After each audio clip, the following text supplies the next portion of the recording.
Bismillahirrahmanirrahim. Assalamu alaikum. Today we are going to talk about effect of greenhouse gases on climate.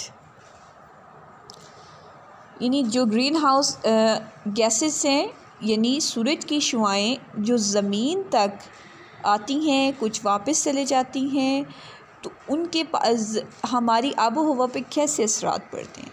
सबसे पहली बात बच्चों कि ये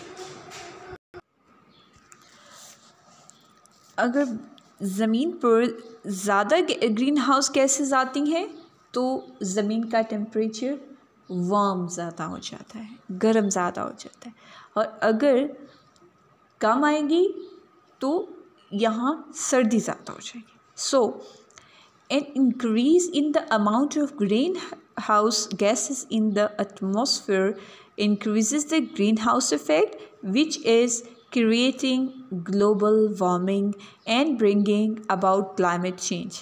आप आजकल अगर ये कॉन्सेप्ट को काफ़ी न्यूज़ पे सुन सकते हैं कि ये ग्लोबल वार्मिंग या क्लाइमेट चेंज के हवाले से, तो यही है, इसका मतलब यही है कि जो गैसेस ज़मीन तक पहुंचती हैं तो वो ज़्यादा मकदार में आना शुरू हो गए।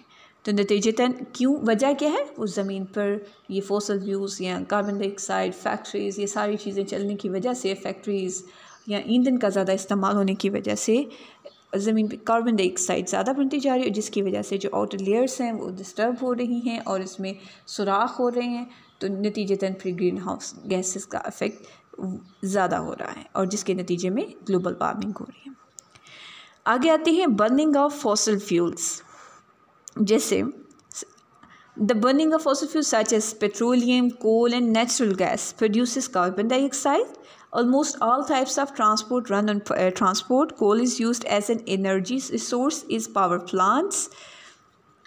इन्हीं इसमें यही बता रहे हैं कि जो जितनी भी, जैसे मैंने पहले आपको बताया है कि जितने भी पेट्रोलियम, कोल या नेचुरल गैसेस हैं, इनके इस्तेमाल, बढ़ते हुए इस्तेमाल की वजह से कार्बन डाइऑक्साइड ज़्यादा बढ़ती है और इसके साथ साथ ही गैसेस भी ज़्यादा हो रही हैं। ये जो है खारिज होती है कार्बन डाइऑक्साइड, जिसके नतीजे में ग्रीन हाउस इफेक्ट पैदा होता है।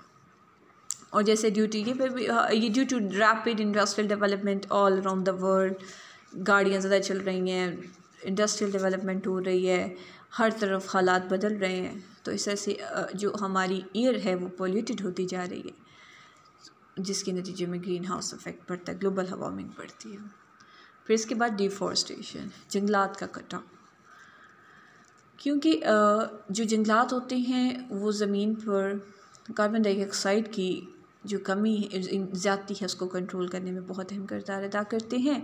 लेकिन फॉर्चुनेटली ये बढ़ती हुई पॉपुलेशन की वजह से और बढ़ती हुई ज़मीन की डिमांड की वजह से जो नेचुरल फॉरेस्ट थे या जो भी पहले लगाए गए, तो वो उनका कटाव ज़्यादा हो रहा है, मोर एंड मोर, जिसके नतीजे में जो है ये बन रही है, ग्लोबल वार्मिंग हो रही है।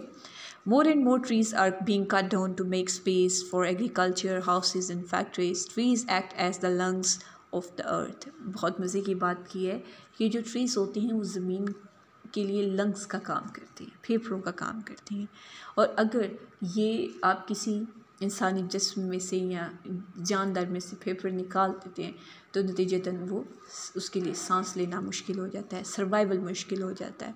तो इसी तरह से they take in carbon dioxide, क्योंकि ये कार्बन डाइऑक्साइड को और रिलीज द इनहेल करते हैं और एक्सहेल करते हैं किसको, ऑक्सीजन को हवा में।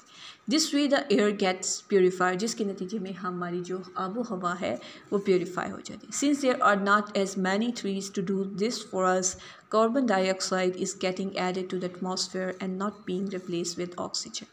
और फिर ये कहते हैं कि जो कार्बन डाइऑक्साइड है वो एटमॉस्फेयर में बढ़ती जा रही है, जिसकी वजह से, और ये ऑक्सीजन की कमी की वजह से एटमॉस्फेरिक प्रेशर बढ़ता जाता है। ओके, इसके बाद आते हैं ways you can help reduce the effects of climate change.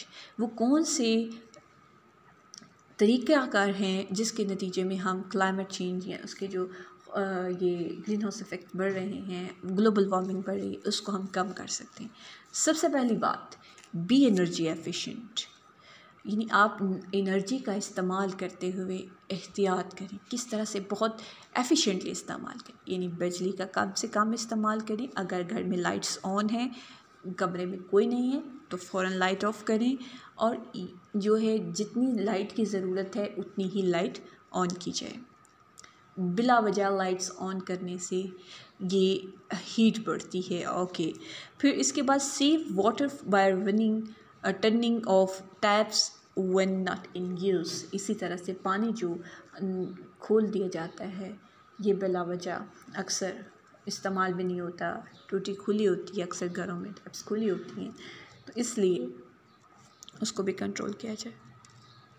Completely turn off electrical appliances. जैसे कि आपके घर में अक्सर मोबाइल चार्जर लगे होते हैं, तो वो उसको मोबाइल चार्ज होने के बाद उसको उतार दिया जाए।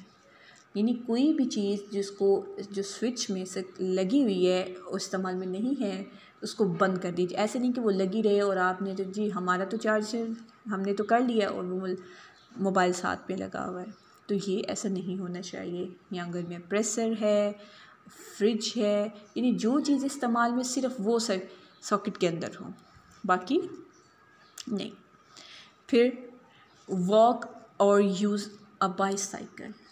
आप बजाय इसके कि आपने यहाँ से वहाँ तक जाना है तो बाईसाइकिल गाड़ी का इस्तेमाल, बेहतर है कि आप वॉक करें और बाईसाइकिल का इस्तेमाल करें, जिससे पेट्रोल का इस्तेमाल। इसी तरह आप जो कपड़े ड्राई किए जाते हैं उनको घर में ड्राई की बजाय सूरज की रोशनी में खुश्क करें।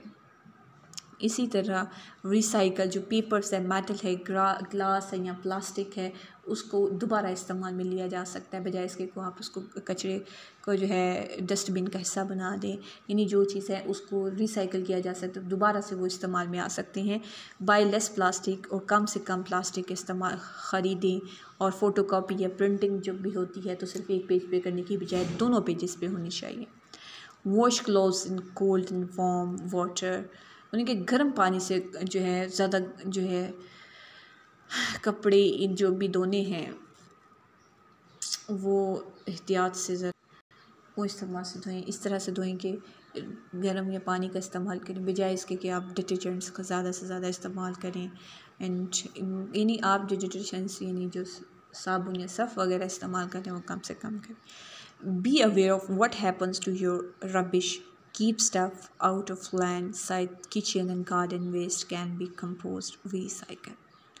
यानी आप आपका जो रबिश है, जो रद्दी आपके घर में जो भी एक्स्ट्रा चीज़ें हैं, एक्स्ट्रास हैं, उसको देखें गौर से, उसको डिस्पोज करने की बजाय आप ये देखें उसका इस्तेमाल दोबारा से वो रिसाइकल यानी वो किसी न किसी काम आ सकती है, बजाय इसके कि आप उसको वो कूड़े के ढेर में डाल दें, जो कि एक माहौलियाती आलूगी का भी बायस बने और नतीजतन क्लाइमेट चेंज पे बहुत ज़्यादा इस तरह से इफ़ेक्ट्स होते हैं।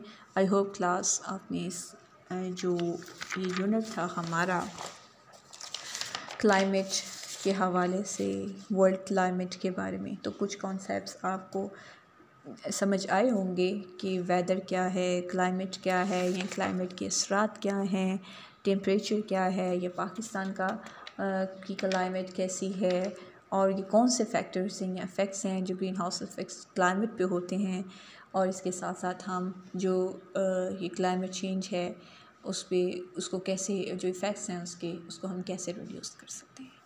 आप ध्यान से इसको पढ़ें, इस यूनिट को पढ़ें, और इंशाल्लाह ताला नेक्स्ट लेक्चर में हम इसका वर्क पेज करेंगे। ठीक है, अपना ख्याल रखिएगा। खुदा हाफ़िज़।